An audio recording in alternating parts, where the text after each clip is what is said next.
Welcome, everyone. Dr. Thor here. Get ready for Gnosis. And of course, Gnosis is the key word here. I'm always looking for truth. What is going on here? It's not about a fluff piece. It's amazing how people don't want to talk about anything of serious matter and get down to the real crux of things, what is really happening. So that's why when you look through almost everything, whether it's traditional science and particularly with alternative people, is that never any really good information. There's nothing follows through, nothing happens, and there's really a bunch of questions which allow for the opening of all sorts of problems where what's happened. There's an awful lot of comic book gossip about new agey healers, etc. And two of the people that have a lot of ridiculous gossip about them that really doesn't pan out is Greta Woodrew, and Andrija Puharich. Now, all of these people did some amazing research, which basically added up to nothing. Their books are difficult, if impossible, to get now. You can buy used copies. They're not in print. Their families did nothing. And of course, this is a sad, sad fact of most of these things. Now, this isn't entirely true. Apparently, with Woodrew, her family and her children have kept her books in print, her books about the fantasy comic book reality of contact with aliens. So at least that's good. Some of her work was done there. But she has over 10 years, or is it close to 20 years, of newsletters that nobody seems to know what happened to them. And I would think would have a lot of very interesting, pertinent, modern information. Greta wrote 3 books, 2 based on extraterrestrial healing and a kid book, I guess, so it states on Sewerpedia, which I'm assuming is good for this kind of information. But the bottom line is, what did she do? And unfortunately, Greta, it's difficult to say too many good things about her because of the fact that she was a person of high means that did nothing but pump her own ego. And not much more.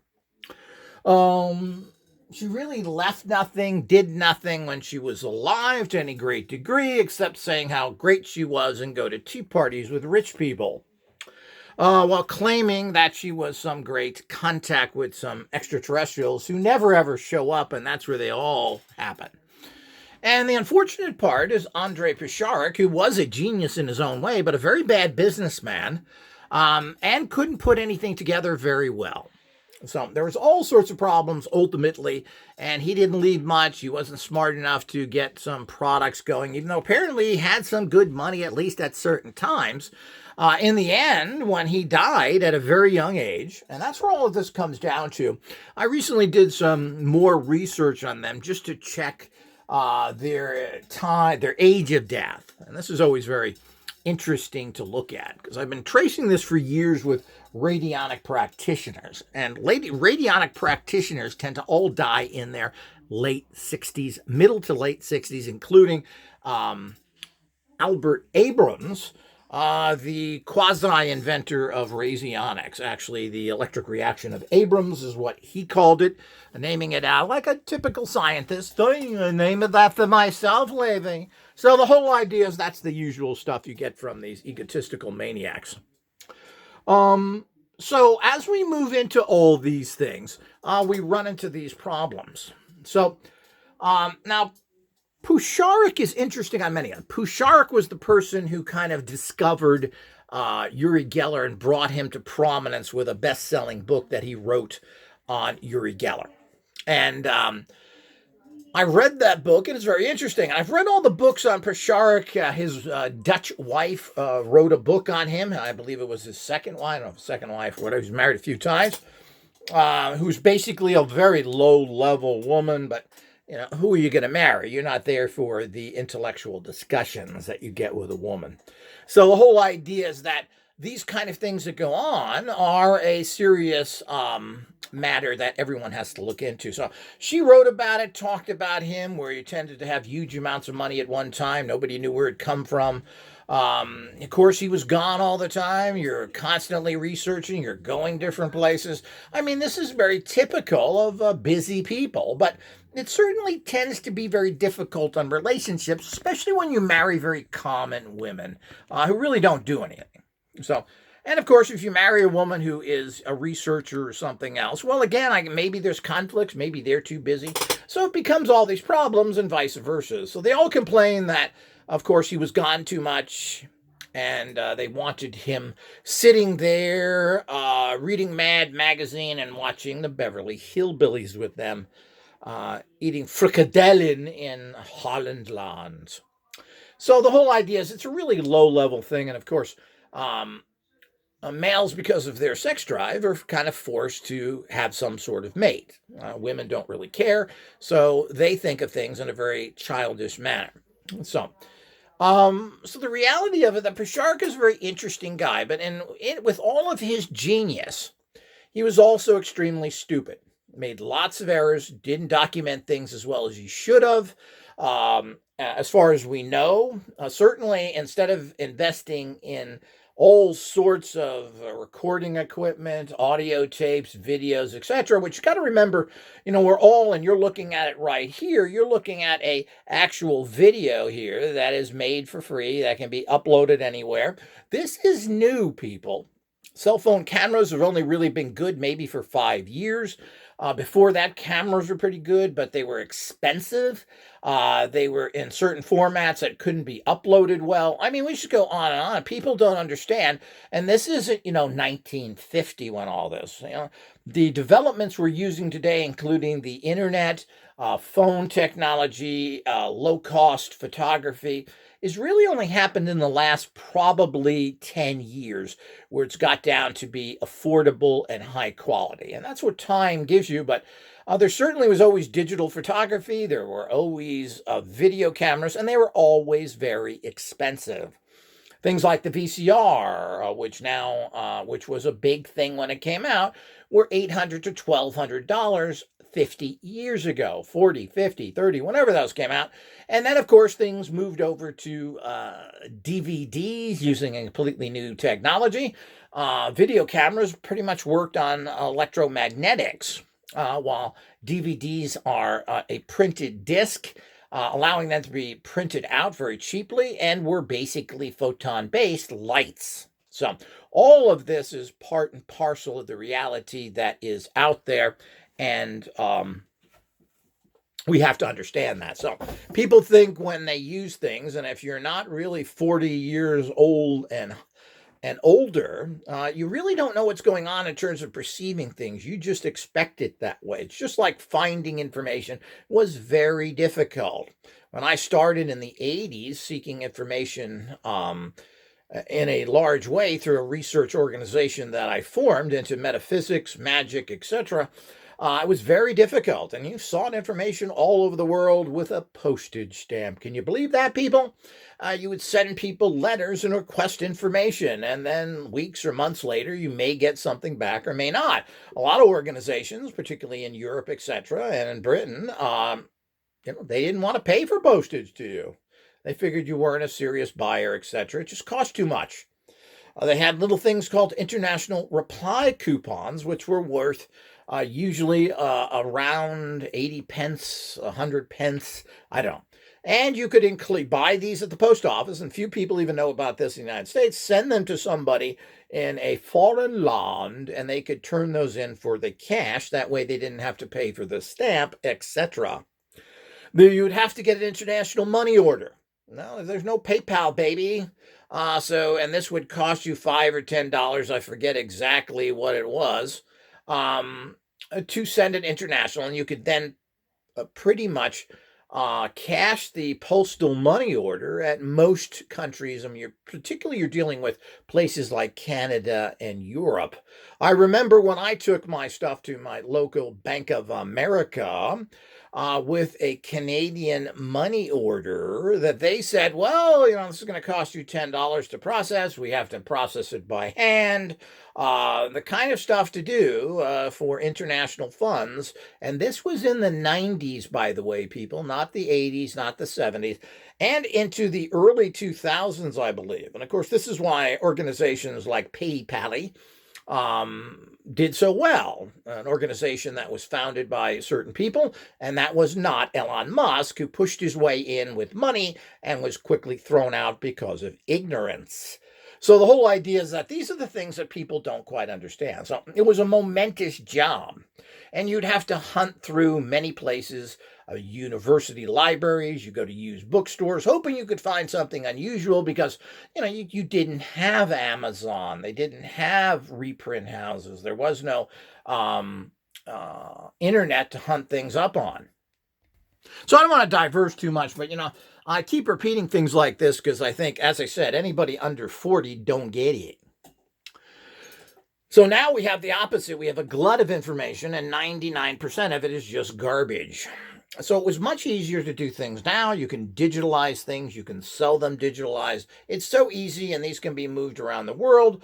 And thanks to Amazon, if we can give any credit to Amazon, it's their publishing empire, which, of course, what they started on, really stealing the market by losing $6 billion by selling things at cost, but establishing a market where everybody went to. And, of course, they raised all the prices, particularly on the publishers. The same old gold, not nothing new. It's called Monopoly. I think there's a game named that.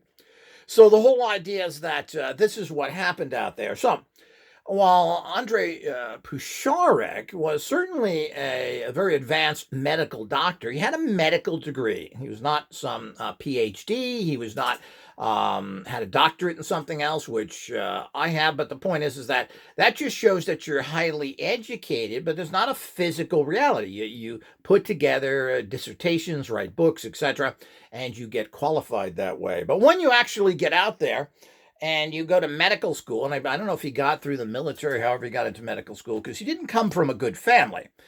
He was Croatian and came to the United States. I think he went in the military and so forth. I think that's how he got his medical education. I'm not entirely sure there. I'm not sure it matters, but he came from a relatively poor family, worked his way up, did the usual stress and strain, and got his medical degree, and then was apparently very interested in everything alternative. He certainly also had many patents, particularly in ear technology, hearing aids, sensing, etc., and got into a big fight with Patrick Flanagan over a patent that he claimed that he had invented first, and Patrick Flanagan claimed that he invented it first. And the outcome of that, to cut it down quick and short, is that Patrick Flanagan won. Not one of my favorite people in any ways whatsoever, and certainly was nowhere near the level of consciousness and empowerment that Puharich was. So Puharich had all these patents and everything else, and did make a fair amount of money from these things and hearing aids, etc. But apparently it wasn't that much. And like so many things out there, they pay for a period of time and then they don't. It's very complicated patents. Filing a patent is expensive, and patents you have to keep up. You just can't have your patent sit there. You have to refile information, every 5 years or updates. It's not as easy as everybody thinks it is out there, plain and simple. And certainly he was a very smart, intelligent man. I don't think he had great social skills. I don't think he certainly was not a good businessman. We can certainly say that unequivocally. He really was never he worked like most people like him do. He's worked for a lot of people. He worked for a lot of the military-industrial complex until he either was screwed over by them or was very disillusioned. In his books, it states that he was disillusioned with what they were doing and how they were using technologies. Certainly, that is very understandable, because you got to remember that everything the military or the government does is just to figure out the military use of something. And that military use of something is generally used on the people of that country and not other ones. This is proven to be the fact. So apparently he had some moralistic background, but being unable to actually work business-wise. And when he decided not to work with Uncle Joe, or Uncle Tony, we could say, the corrupt, rotten government, he was closed out of everything. He had several books that he had written that he could not get published being this person who was well known at that time, but nobody would publish his books. Again, this is in some talk of his or not. You can find on YouTube a lot of talks by Puharich where he talks about these things, his connection to Tesla, who he knew, Nicholas Tesla, and so forth, and gives you kind of some insights into Tesla, etc., and what was going on with him, etc. He thought that the FBI may have murdered him because Tesla, who died, again, fairly young in his early 80s, was at very good health per Puharich. But Tesla was very weird, had all sorts of problems. It's very typical of genius-type people that think outside the box, and there was a problem there. So we don't know. The fact that Puharich, who knew him, wondered why the FBI, who had met with him shortly before his death, he really wondered what happened there. And of course, the usual things of grabbing his papers and everything else. So all of that adds up to something that doesn't make much sense. So in terms of the bigger picture here, but certainly Tesla is very interesting. And he gives some personal insights, which I found pretty interesting. But Puharich was trying to make money from seminars, doing other things. The research that he did and got paid for certain periods of time was, these are never things that last. He didn't seem to have any support whatsoever. And of course, this brings us back to good old Greta as well, which seems to be nothing more than a fantasy case. But it's the things that everybody has in common here.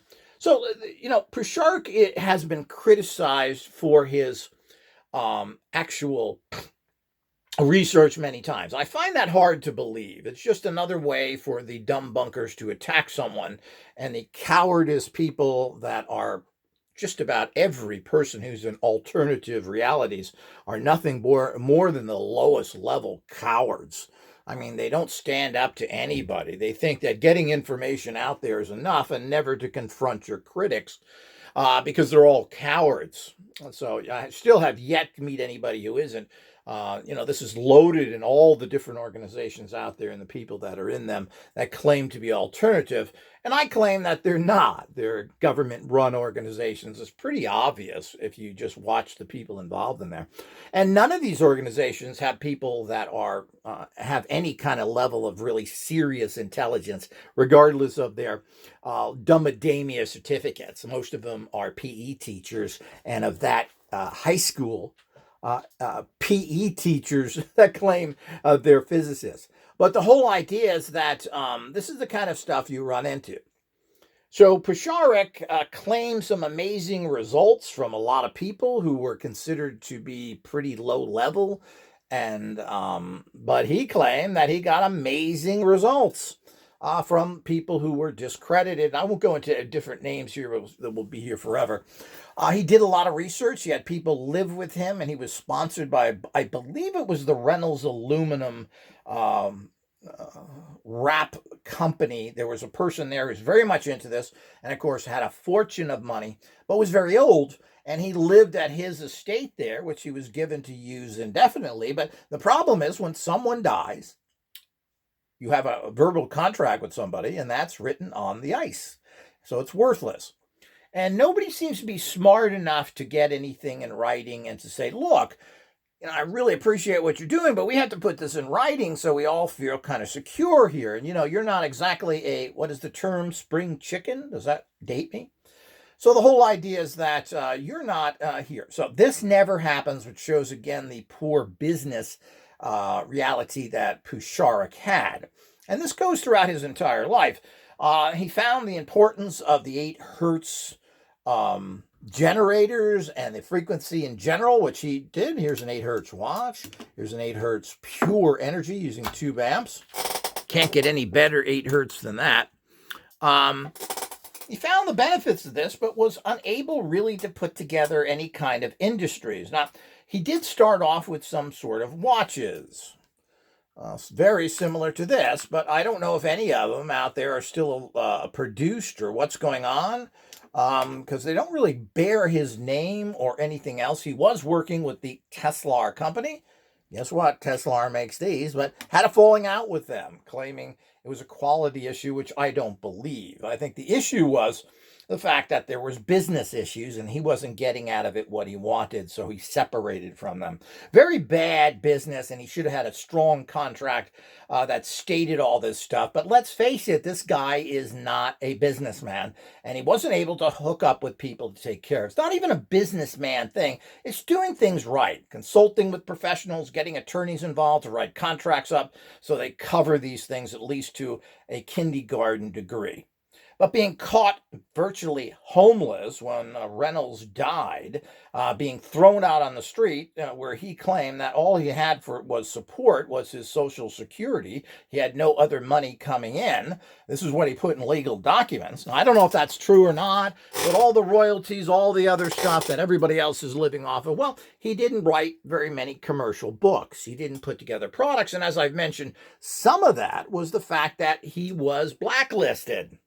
And certainly I can relate to that. If you got any kind of brains and you're not a corrupt scumbucket and you're not going to take a bunch of money, if you're not a corrupt, weak slime bucket, you're going to have problems. So, and apparently Puharich was one of those people that tended to do that, refusing government to work with governments and digging up a lot of stuff that was very interesting and dangerous, as I well know as well.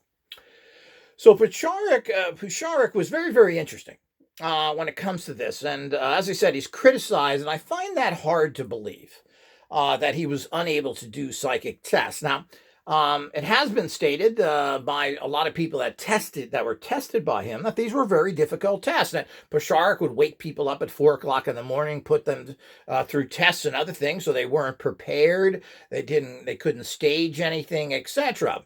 And the bottom line is that Puharich claimed that these particular people he tested, most of them, a famous psychic, passed every one of them with flying colors. While other people that tested the same psychic were very unimpressed by him and he got nothing right. Very interesting. What are we to think of this? Well, I don't have much use for both sides. I do tend to lean towards Puharich because I believe he was professional enough. I don't think that testing somebody, particularly in the psychic realm, is that difficult.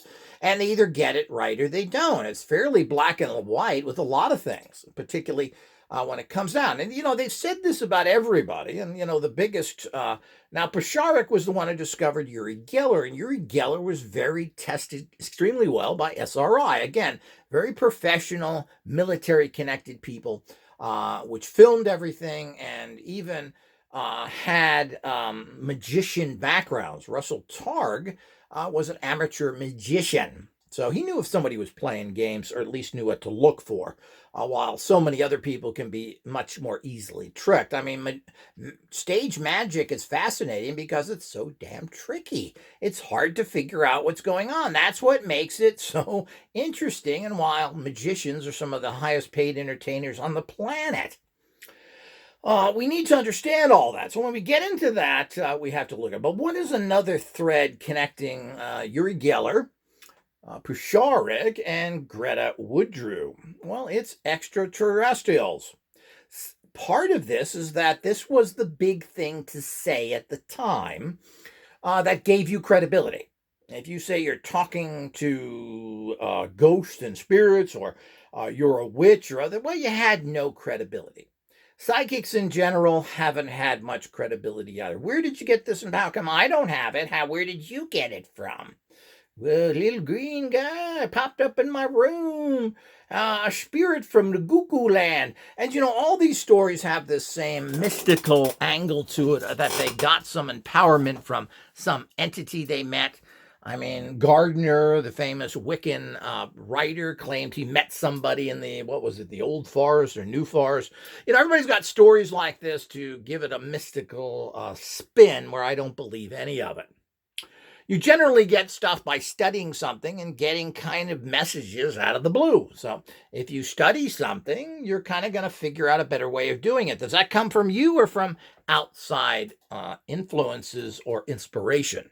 That's one of the biggest questions. I tend to think it's a combination of both, but an awful lot of stuff comes from what's considered informational energetic fields that are kind of targeting you and passing information to you. It's very interesting. And of course, this is the same factor that we are dealing with all three. Now, Uri Geller originally stated that he was zapped by an alien. This is when, at a young age, and that this is when he started to have psychic abilities. This was in a park outside of his house, if I understand it correctly. That's in his book, which Puharich wrote. Now, Puharich kind of discovered him, wrote a book by him, and then spent many, many weeks and months testing him endlessly for no apparent reason. But it just shows you again that this was something that Puharich was wanted to verify very scientifically and wasn't doing, okay, let's do a couple of tests. Yeah, you're a brilliant psychic. Let's move on.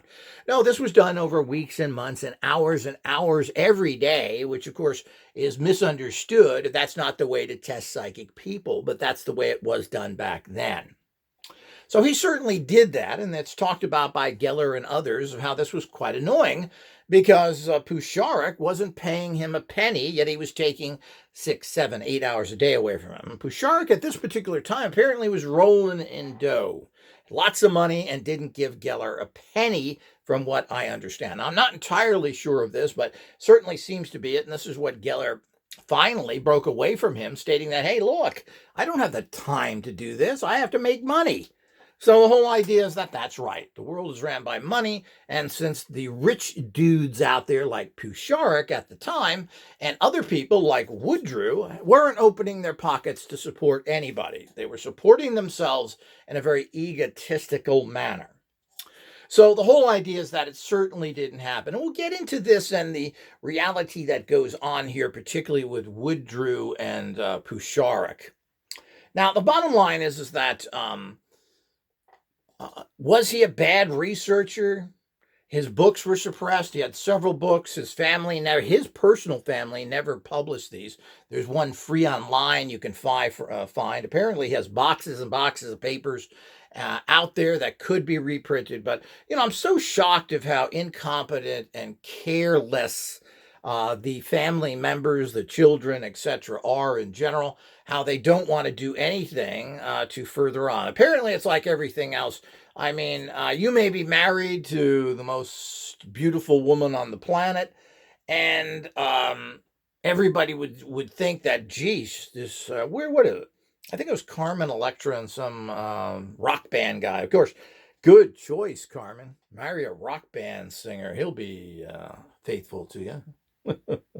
That's what all these bimbos do. Pamela Anderson did the same thing, of course. You're going to marry a bunch of rock guys that have everybody throwing themselves at them. I think you're going to have some problems, honey. Oh, I'm the most beautiful woman out there. No, you're not really. You're just a woman, and there's lots of beautiful women out there.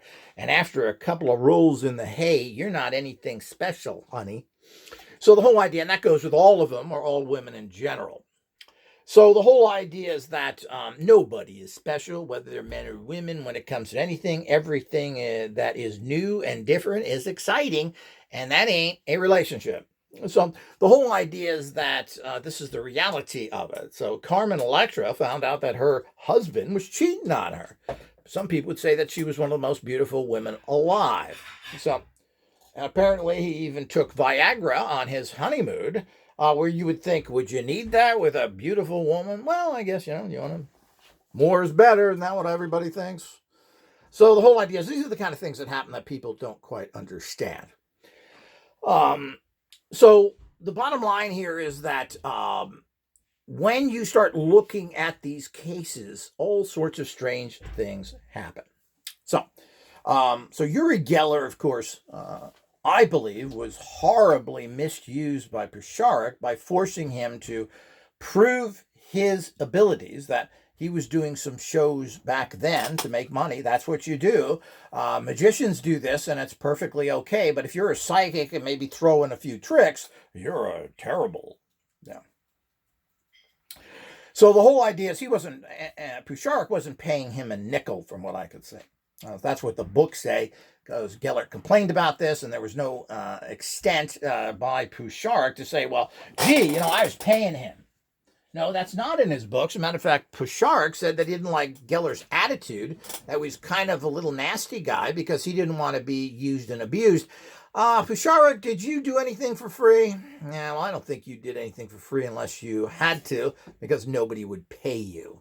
He could get paid and was the biggest sensation out there because he put together a great performance, which is backed in provable empowerments, filmed by SRI and Russell Targ, confirmed by them for years, and was unable to release that because of CIA secrecy laws until recently. Now nobody cares. Well, that's the whole idea about it. That's why the CIA does that. 25 years later, all the people that really cared are dead or don't care. So the new one's coming up. Who's that? Who's Yuri Geller? It's amazing how nobody cares about him today when he was a sensation in the 70s. Really amazes me. So these are the kind of things that go on. It shows an abuse by Puharich and showing that he wasn't a very smart businessman. You want to hang on to this guy? You want to get lots of proof? He made millions from the book, or I don't know, millions, but he made a good income. It was a best-selling book on Uri Geller. So he must have made hundreds of thousands of dollars from it. And we're talking hardcover books, not just paperbacks.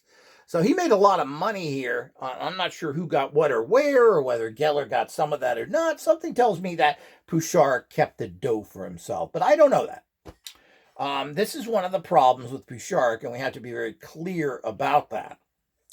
So the whole idea is that, and as I said, Puharich stated that he didn't like Geller's attitude because he didn't want to be bent over and used the rest of his life.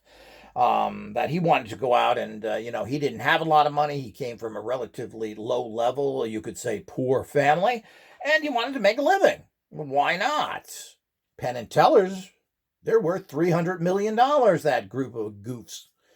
So why shouldn't Geller be worth, what, 10 million? Want to discount it because he's a psychic?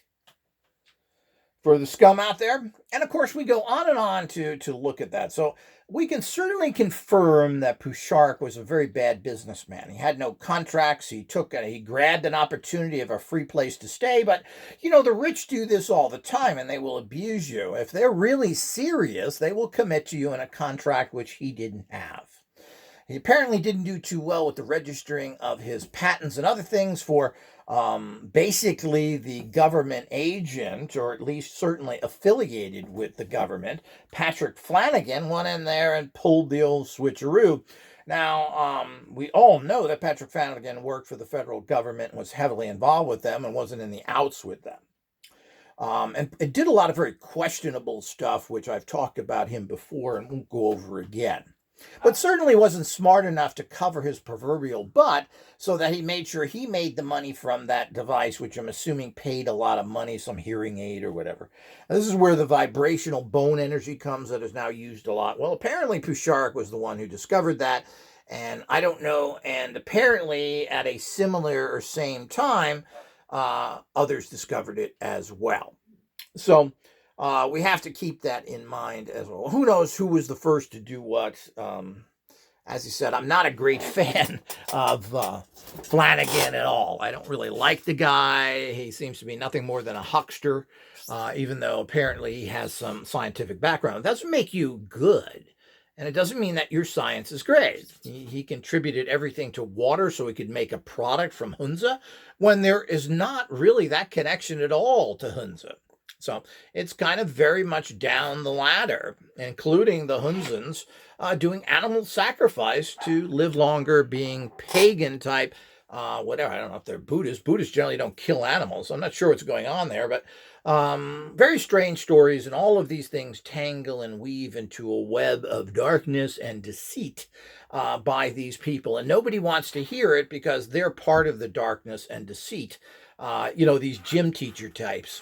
So the whole idea is, high school gym teachers, by the way. So the whole idea is that we have to understand these kind of factors that go on to the bigger picture of what is happening. So we have these kind of things that go on, and we have to look at it. So Puharich definitely was a bad businessman on every level. But it goes past that. He had some very fascinating experiences. He apparently was initiated into the Huna religion by a kahuna. Kahuna is a priest. Huna is the religion. of a particular priest that didn't have any children to pass it on to. So apparently Puharich became his kid. So, and apparently Puharich was a very likable guy. I've seen him in interviews and stuff. He seems like a fun guy with his bizarre little afro and everything else, but that was popular back then. Perms, even for men. So apparently then, he spent that's a long time, 4 years training to become a kahuna. Very interesting. So this is certainly advanced level, and the kahunas, like so many native traditions, some of them tend to have some really fantastic powers. Everything from bone breaking to lots of healing, etc. Now, this is several people have reported on this and went through programs, and of course, this in modern times is a real difficult area because the Hawaiians are pretty teed off at white dudes, probably rightfully so, but to label everybody bad is kind of ridiculous. That's just the same kind of prejudice that they ran into. But you got to remember, Hawaiians and Hawaii as a state, the people that live there are pretty poor. You either work for the hotels and restaurants and the tourist industry who are not Hawaiians, 99%, and you make a lot of money. Hundreds of thousands, probably millions. If you're a local, you're a busboy. You get to change the beds. Woo! Thank you, America. So it's very hard to run a tourist business there and even have the capital to do things. And, the people who run those giant hotels and do most of these restaurants are a bunch of foreigners. They may not even be Americans. They may be coming from Europe and everywhere else. So, which is certainly a gripe. They can't get any land because it's too expensive. So it goes on and on and on. So they have a legitimate gripe, but, hey, welcome to the real world, baby. Nobody gave me anything, kahunis. So the whole idea is that all of that stuff that goes with that, we have to understand in the bigger picture. So Puharich was a terrible businessman. Let's just cut through that crap. So he didn't get it. He didn't understand it. He was able to cash in different areas, some in questionable areas where his Dutch ex-wife states that he came home with a big pile of money. We're not really sure where that came from, and she didn't know. Now, that may be just a misinterpretation. So we don't know. He bought houses outright. He did so many things. I don't know who was paying him or where the money was coming from, whether this was from governmental sources or business people he sold stuff to. We don't know. But again, and he states that his books were suppressed. They couldn't get anything published. And of course, in those days, you didn't print your own books. I guess you could have if you had enough money. There's always been what they call vanity printers, and that means they're printers. You go there, you give them your book, and they give you a book. And usually you have to buy anywhere from 1,000 books up, and they send you boxes of them, of nice, well-done printed books. They're called vanity press back then. Now we have print on demand, which is a type of vanity press where you don't have to buy 2,000 copies, which is what killed the industry. So I knew many, many people that had boxes and boxes of books in their garage, but the bottom line is that they couldn't sell it. And you can't sell it, and you can't get them in bookstores usually. They kept you out. So distribution was a problem. You had to place ads and sell them that way. But he could have done that, especially if he was a businessman. He wasn't a businessman, and he knew business people. This is what brings us up to Greta. But the point is that everybody he knew didn't help him, which is so typical of the industry.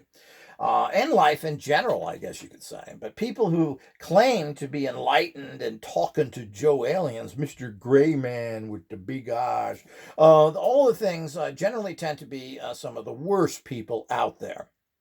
So all that's very critical to understand to begin with. So we'll end part 1 here, and we'll pick up on part 2.